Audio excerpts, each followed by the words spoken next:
ప్రైస్తలాట్ హల్లెలూయా. ప్రభువునందు ప్రియ దేవుని జనాంగమా, మన ప్రభువును రక్షకుడైన యేసు ప్రభుల వారి ప్రశస్త నామమున మీకు శుభములు తెలియజేస్తూ ఉన్నాను. నేటి దినమునకే ఏర్పాటు చేయబడిన లేఖన మనం చదువుకుందాము. యోహాను సువార్త 10వ అధ్యాయము మొదటి నుండి కొన్ని వచనాలు దేవుని వాక్యాన్ని చదువుకుందాము. గొర్రెల దొడ్డిలో ద్వారమున ప్రవేశింపక వేరొక మార్గమున ఎక్కువాడు దొంగయు దోచుకునివాడినై ఉన్నాడు. ద్వారమున ప్రవేశించువాడు గొర్రెల కాపరి. అతనికి ద్వారపాలకుడు తలుపు తీయను. గొర్రెలు అతని స్వరము వినును. అతడు తన సొంత గొర్రెలను పేరు పెట్టి పిలిచి వాటిని వెలుపలికి నడిపించును. మరియు అతడు తన సొంత గొర్రెలన్నిటినీ వెలుపలికి నడిపించినప్పుడెల్లా వాటికి ముందుగా నడుచును. గొర్రెలు అతని స్వరమెరుగును గనుక అవి అతనిని వెంబడించును. అన్యుల స్వరము అవి ఎరుగవు గనుక అన్యుని ఎంత మాత్రమును వెంబడింపక వాని యొద్ద నుండి పారిపోవునని మీతో నిశ్చయముగా చెప్పుచున్నానని వారితో అనెను. ఈ సాదృశ్యము యేసు వారితో చెప్పెను గాని ఆయన తమతో చెప్పిన సంగతులెటివో వారు గ్రహించుకొనలేదు. ఆమెన్. ప్రభువునందు ప్రియ దేవుని జనాంగమా, మన ప్రభువును రక్షకుడైన యేసు ప్రభుల వారి ప్రశస్త నామమున మీకు శుభములు తెలియజేస్తూ ఉన్నాను. అనుదిన వాక్య ధ్యానాల కొరకు మిమ్మల్ని ప్రేమతో ఆహ్వానిస్తూ చదువుకొనబడిన లేఖనమును మన కొరకు దీవించినట్లుగా ప్రార్థన చేద్దాం. మమ్మల్ని మికిలిగా ప్రేమించుచున్న మా ప్రియ పరలోకపు తండ్రి, సర్వోన్నతుడా, పరిశుద్ధుడా, సజీవుడా, మీకు స్తోత్రాలు నాయన. ఏ మంచి లేని మా జీవితంలో మరొక నూతన దినమును అనుగ్రహించినందుకే మీకు స్తోత్రాలు. ఈ దినమందు మేము ఉత్సహించి సంతోషించినట్లుగా మీరే మా కొరకు దీనిని ఏర్పాటు చేశారని, ఈ దినమున మరి నైనా మమ్మల్ని దీవించుట కొరకు మీరు మాకు ఇచ్చిన ఈ లేఖనమును దీవించుమని, ఈ లేఖనములో నుండి కొన్ని విషయాలు నేర్చుకున్నటకు సహాయం చేయమని యేసయ్య పరిశుద్ధ నామమున ప్రార్థించి వేడుకుంటూ ఉన్నాము తండ్రి. ఆమెన్. ప్రభువునందు ప్రియ దేవుని పిల్లలారా, లోకరక్షకుడైన యేసు ప్రభుల వారు మరి తన యొక్క దైవత్వమును గురించి తను ప్రత్యక్షపరుచుకున్నటువంటి దినాలలో యేసు ప్రభుల వారు మరి ఈ లోకములో సువార్త పనిలో విరివిగా తన పనిని కొనసాగిస్తూ ఉన్నప్పుడు ఆయన యోహాను సువార్త 10వ అధ్యాయంలో వచ్చేటప్పటికి యేసు ప్రభుల వారి యొక్క వ్యక్తిత్వాన్ని ఇక్కడ తెలియచేసుకుంటూ ఉన్నారు. యేసు ప్రభుల వారి యొక్క వ్యక్తిత్వాన్ని మనం ఒక ధ్యానం చేసినట్లయితే యేసు ప్రభుల వారు అంటున్నాడు కదా, నేను గొర్రెలకు మంచి కాపరిని అని అంటున్నాడు. యేసు ప్రభుల వారు గొర్రెలకు మంచి కాపరి తన గొర్రెల కొరకు ప్రాణాన్ని పెడతాడు. ఇది వాక్యంలో ఉన్నటువంటి సత్యము. ఆయన వాక్యమై ఉన్నాడు కదూ. ఆయన వాక్యమై ఉండి ఆ వాక్యము ద్వారా మనలను జీవింపచేస్తూ ఉన్నాడు. యేసు ప్రభుల వారి యొక్క జీవితాన్ని మనము మరి ధ్యానం చేస్తూ వస్తున్నాం కదూ. యేసు ప్రభుల వారు మరి యోహాను సువార్తలో మరి తన యొక్క దైవత్వమును గురించి ప్రజలకు తెలియజేస్తున్నటువంటి అనేక సందర్భాలు మనము చూసాము. కాబట్టి నా ప్రియ దేవుని జనాంగమా, ఈ దినాన్న మనకు దేవుడిచ్చినటువంటి లేఖనములో చూసినట్లయితే గొర్రెల దొడ్డిలో ద్వారమున ప్రవేశింపక వేరొక మార్గమున ఎక్కువాడు దొంగయు దోచుకునివాడినై ఉన్నాడు. నా ప్రియ దేవుని జనాంగమా, గొర్రెల దొడ్డి దేవుని యొక్క సంఘానికి సాదృశ్యంగా మనం తీసుకున్నట్లయితే యేసుక్రీస్తు ప్రభుల వారు మరి గొర్రెల గొప్ప కాపరి అని పేరు కలిగినటువంటి వాడు. ఆయన తన గొర్రెలను చక్కగా మేపుతాడు. తన దొడ్డిలోకి వచ్చినటువంటి ఏ ఒక్క గొర్రె కూడా తప్పిపోకుండా ఆయన తన రక్షణలో ఉంచుకుంటాడు. ఆయన ప్రధాన కాపరి, ఆయన గొర్రెల గొప్ప కాపరి. ఆయన మరి తన గొర్రెలను చక్కగా మేపుతాడు. కాబట్టి ఇన్ని పేర్లు కలిగినటువంటి ఇన్ని మరి చేయగలిగినటువంటి యేసు ప్రభుల వారి యొక్క దొడ్డిలో ఆ సంఘములో నీవు ఉన్నావా? యేసు ప్రభుల వారు చెప్తా ఉన్నాడు కదా, గొర్రెల దొడ్డిలో ద్వారమున ప్రవేశించకుండా మరి అడ్డదారిలో మరి వచ్చేటువంటి వాడు ఉంటాడు. వేరొక మార్గము, అది మార్గము కాని దానిలో నుండి వాడు రావడానికి ప్రయత్నం చేస్తాడు. అట్లాంటి వాడి కాపరి కింద నీవు ఉన్నట్లయితే నీ జీవితము వ్యర్థమైపోతుందని దేవుడు ఇక్కడ సెలవిస్తా ఉన్నాడు. కాబట్టి యోహాను సువార్త 10వ అధ్యాయంలో మనం చూసినట్లయితే యేసు ప్రభుల వారి యొక్క వ్యక్తిత్వాన్ని ఇక్కడ మనము గమనించగలం. గొర్రెల దొడ్డి ఇశ్రాయేలు జాతికి సాదృశ్యము, ద్వారపాలకుడు పరిశుద్ధాత్ముడు, మరి కాపరి ప్రధాన కాపరి యేసు క్రీస్తు ప్రభుల వారు. యేసు ప్రభుల వారు అన్నారు కదా, యేసు ప్రభుల వారు అంటున్నారు, ఆయన ఈ యోధా మతములో ఉన్నటువంటి మత వ్యవస్థలో ఉన్నటువంటి ఆ కఠినమైన నియమాల నుండి మరి యోధా మతస్థులు అనుసరించేటువంటి ఆ ధర్మశాస్త్ర సంబంధమైనటువంటి మరి ఆ కట్టడల విధుల నుండి వారిని విడిపించటానికి, మరి కాలము పరిపూర్ణమైనప్పుడు పాత నిబంధన గ్రంథములో చెప్పబడిన ప్రవచనాలన్నిటినీ నెరవేర్చటానికి యేసుక్రీస్తు ప్రభుల వారు మరి ప్రధాన కాపరిగా, గొర్రెల గొప్ప కాపరిగా మన మధ్యకు రాబడ్డాడు. కాబట్టి నా ప్రియ దేవుని జనాంగమా, మరి ధర్మశాస్త్రానికి కట్టుబడి ధర్మశాస్త్రముతో పట్టబడిన వారై మరి బయటికి రాకుండా, లోపల ఉండకుండా మరి నలిగిపోతున్నటువంటి అనేకమైనటువంటి ప్రజలను తన దగ్గరకు పిలుచుకొని వారిని వారి కట్ల నుండి విడిపించి మరి దైవ సంబంధమైనటువంటి మరి పరలోక రాజ్యాన్ని చేర్చడానికి ఆయన ఈ లోకానికి వచ్చాడు. కాబట్టి నా ప్రియ దేవుని జనంగా ఆలోచన చేశారా? ఆ గుడ్డి భిక్షకుడు మరి సమాజము చేత మరి వెలివేయబడినప్పుడు, సమాజ మందిరముల నుండి వెలివేయబడినప్పుడు, మరి కుటుంబము నుండి వెలివేయబడినప్పుడు, మరి ప్రజల నుండి కొట్టివేయబడినప్పుడు, అలా కొట్టివేయబడినటువంటి నిన్ను నన్ను ఆయన తన దొడ్డిలో చేర్చుకుని మరి మనలను కాస్తూ ఉన్నాడు. నా ప్రియ దేవుని జనంగమా, ఈ రోజున ఎంతోమంది ఆయన దొడ్డిలోనికి రాకుండా మరి అన్యాయముగా అక్రమంగా ప్రవేశిస్తున్నటువంటి, దొడ్డిలో ప్రవేశించి దొడ్డిలో ఉన్నటువంటి ఆ గొర్రెలను చెదరగొడుతున్నటువంటి ఆ అపవాది చేతి కిందకి వెళ్ళిపోయి మరి ఆ ప్రధాన కాపరి చేతిలో నుండి వారు తొలగిపోతూ ఉన్నారు. కాబట్టి యేసు ప్రభుల వారు చెదిరిపోయిన గొర్రెలను, మరి చెదిరిపోయినటువంటి తన గొర్రెలను వెతికి రక్షించడానికి ఈ లోకానికి వచ్చాడండి. యేసు ప్రభుల వారి యొక్క మరి వ్యక్తిత్వమును మనం ఇక్కడ అర్థం చేసుకున్నట్లయితే ఆయన ఏ ఒక్క గొర్రెను కూడా వదిలిపెట్టేటువంటి వాడు కాదు.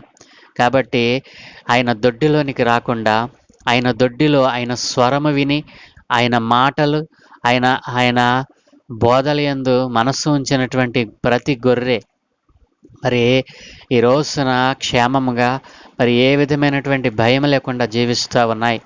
అట్లాంటి గొర్రె మందలలో ఆయన స్వరాన్ని వినేటువంటి మందగా నీవు ఉండాలని ఆశపడుతూ ఉన్నావా? యేసు ప్రభువు గొర్రెల గొప్ప కాపరి, ఆయన ప్రధాన కాపరి, ఆయన మన కొరకు పరలోకము నుండి దిగి వచ్చినటువంటి మరి గొప్ప కాపరి అయినటువంటి మంచి కాపరి.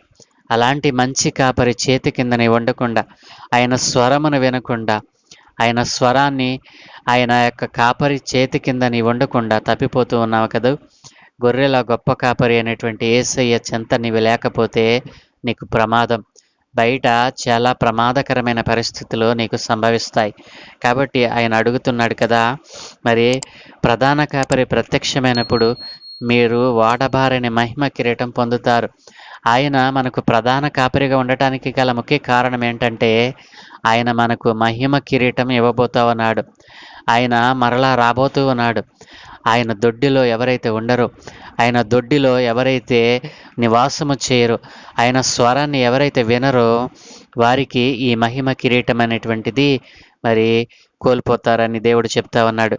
కాబట్టి హెబ్రీయులకు రాసిన పత్రిక మరి 13వ అధ్యాయము 20వ వచనములో ఈ రీతిగా వ్రాయబడి ఉంది.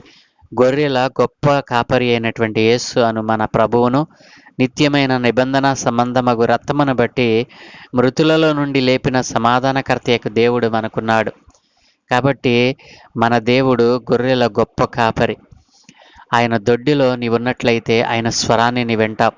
ఆయన దొడ్డిలో నీవు లేకపోతే నీవు ఆయన స్వరాన్ని వినలేవు. కాబట్టి ఎప్పుడైతే అన్య స్వరము మరి ఆయన దొడ్డిలో ఉన్నటువంటి గొర్రెలు వినవండి. ఎప్పుడైతే అన్య స్వరము అనగా అపవాది స్వరము ఎప్పుడైతే అవి వింటాయో, యేసు ప్రభుల వారి ప్రధాన కాపరి అయినటువంటి, మంచి కాపరి అయినటువంటి యేసు ప్రభుల వారి దొడ్డిలో ఉన్నటువంటి గొర్రెలు మరి అన్యుడైనటువంటి అన్య స్వరాన్ని, అనగా అపవాది స్వరాన్ని ఎప్పుడైతే వింటాయో వాడి నుండి దూరంగా పారిపోతాయని దేవుడు సెలవిస్తూ ఉన్నాడు. కాబట్టి నా ప్రియ దేవుని జనాంగమన, దేవుడు మన కొరకు ఒక స్థలాన్ని సిద్ధపరిచాడు. అదే గొర్రెల దొడ్డి. ఆ దొడ్డిలో నీవు ఉన్నట్లయితే సురక్షితముగా నివసించగలవు. కాబట్టి ప్రధాన కాపరి అయినటువంటి యేసు ప్రభుల వారు మరి ఈ రీతిగా మనలను పేరు పెట్టి పిలుస్తాను అంటున్నాడు. పేరు పెట్టి నిన్ను మరి పిలిచే దేవుడు. మరి ఆయన ఏం చేస్తాడో తెలుసా? తన స్వరమెరిగినటువంటి గొర్రెలను మరి కాయనప్పుడు, బయటికి తీసుకువెళ్ళినప్పుడల్లా ఆయన వాటికి ముందుగా నడుస్తాడు. కాబట్టి నా ప్రియ దేవుని జనాంగమా, గొర్రెల గొప్ప కాపరి అయినటువంటి యేసు ప్రభుల వారిని ఎవరైతే ముందు పెట్టుకొని ఆయన స్వరాన్ని వింటూ ఆయనను అనుసరిస్తూ ఆయన ఆయన ఆయన ముందు నడుస్తూ ఉండగా ఆయన వెనక వెంబడించేటువంటి వారిని ఆయన అంచెలంచెలుగా ఆయన అభివృద్ధి చేయగలడు. ఆయన ముందు నడుస్తూ ఉండగా ఆయనను ముందు పెట్టుకొని మనం ఏ పని చేసినా మన పనిని ఆయన మరి హెచ్చిస్తాడు, మనలను దీవిస్తాడు.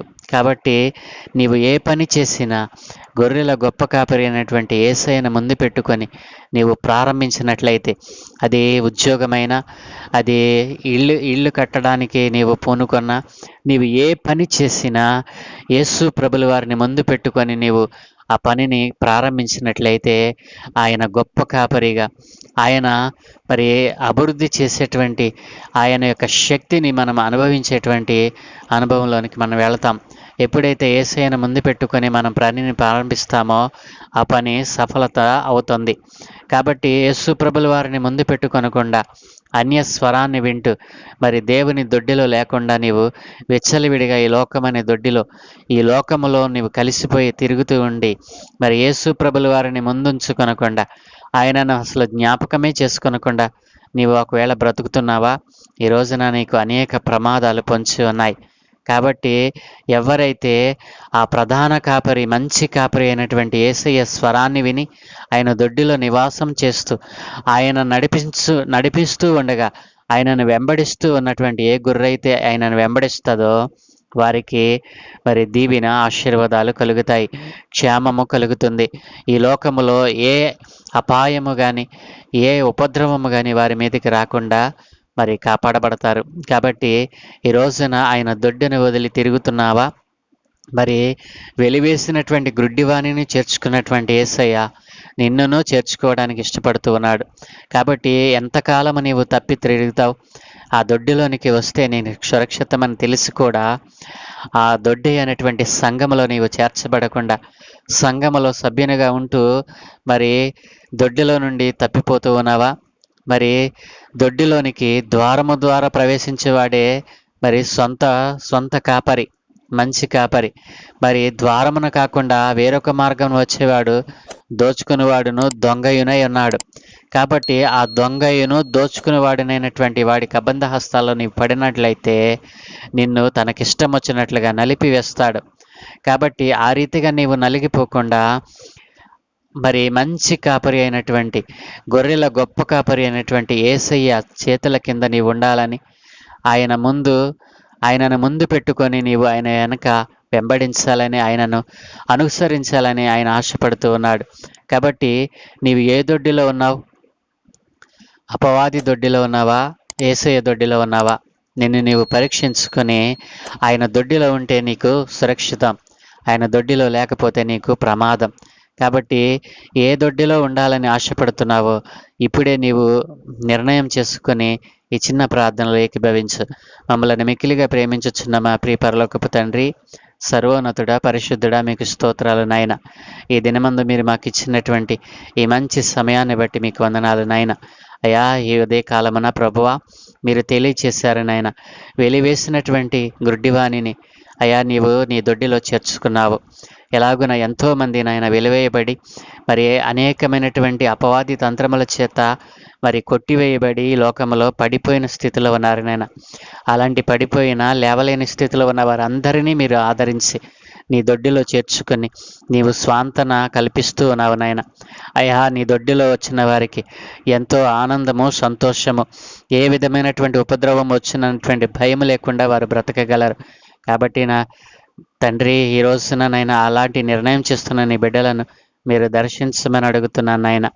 ఎందరైతే నీ దొడ్డిని వదిలి తిరుగుతూ ఉన్నారో వారందరూ మరలా నీ దొడ్డిలోనికి వచ్చి అయ్యా ఇదిగో నీ రక్షణ అనుభవాన్ని వారు పొందుకోవటానికి కృప చూపమని, నీ దొడ్డిలో మరి ప్రేమ, సంతోషము, సమాధానము, సకల సౌకర్యములు కలవని వారు గుర్తించి నీ సన్నిధిలోనైనా వారు చేర్చబడడానికి సహాయం దయచేయమని, నీ దొడ్డిలో ఉంటూనే మరి లోకాశల చేత తమను తాము పాడు చేసుకుంటున్న వారితో మీరు మాట్లాడి వారిని సరిచేసి వారి ఆత్మను రక్షించమని ఈ దినాన్ని మాకు అనుగ్రహించినందుకు మీకు స్తుతులు చెల్లిస్తూ సమస్త విషయాలలో నీవే మహిమ పొందుకోమని, అయ్యా బలహీనత చేత ఉన్న వారిని బలపరిచి, అయినా ఆపదలో ఉన్న వారిని ఆదుకొని, ఇదిగో కుదరని రోగముల చేత పడి ఉన్నటువంటి వారిని నీ హస్తములు చాపి వారిని స్వస్థపరచి నీవే మహిమ పొందుకోమని, నీ దూతల కాపుదల ఈ దినమంతయు మాకు అనుగ్రహించి నీవే మహిమ పొందుకోమని యేసయ్య పరిశుద్ధ నామమున ప్రార్థించి వేడుకుంటూ ఉన్నాము తండ్రి.